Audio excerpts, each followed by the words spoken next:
Now, one side in this campaign has been telling us that the issues of this election are the maintenance of peace and prosperity. The line has been used, we've never had it so good. I won't have to worry about putting gas in my car. I won't have to worry about paying my mortgage. You know, if I help him, he's going to help me. But I have an uncomfortable feeling that this prosperity isn't something on which we can base our hopes for the future. The key point I'm making right now is that the economy is moving in a positive direction. And yet our government continues to spend $17 million a day more than the government takes in. You're telling me we got to go spend money to keep from going bankrupt? The answer, yeah, it's what I'm telling you. We've raised our debt limit 3 times in the last 12 months. And now our national debt is 1.5 times bigger than all the combined debts of all the nations of the world. We're going to raise the debt limit. We always have. We will do it again. We have $15 billion in gold in our treasury. We don't own an ounce. I have been informed that the majority plans to block consideration of this amendment, which is number 1367, regarding the transparency at the Federal Reserve. Foreign dollar claims are $27.3 billion. It said that China has now surpassed Japan as the U.S. government's largest creditor, owning at least 10% of all U.S. debt, perhaps as much as $700 billion. And we've just had announced that the dollar of 1939 will now purchase 45 cents in its total value.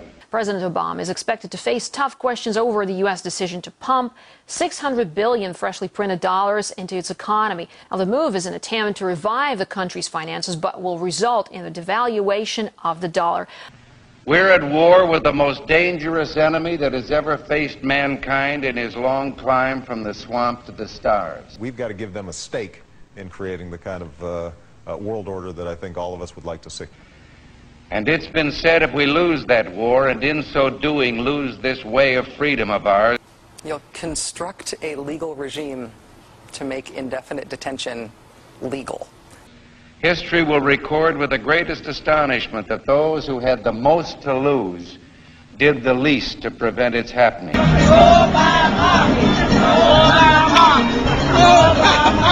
They're starting a riot here. Well, I think it's time we ask ourselves if we still know the freedoms that were intended for us by the Founding Fathers. For some trips, it'll be faster than flying, without the pat down. Anna was picked to go through. Pretty much everybody except the baby was picked to go through the scanner. If we lose freedom here, there's no place to escape to. This is the last stand on earth. Damn America, that's in the Bible. Whether we believe in our capacity for self-government or whether we abandon the American Revolution and confess that a little intellectual elite in a far distant capital can plan our lives for us better than we can plan them ourselves. I've got a core set of values that I think have to be advanced, and that my individual salvation depends on our collective salvation. You and I are told increasingly we have to choose between a left or right. Well, I'd like to suggest there is no such thing as a left or right. There's only an up or down. We had an election, and it was about a direction for our country.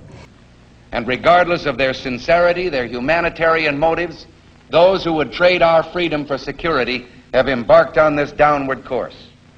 In this vote harvesting time, they use terms like the Great Society, or, as we were told a few days ago by the President, we must accept a greater government activity in the affairs of the people.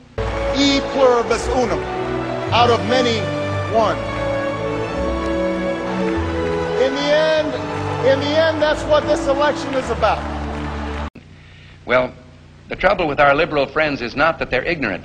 It's just that they know so much that isn't so.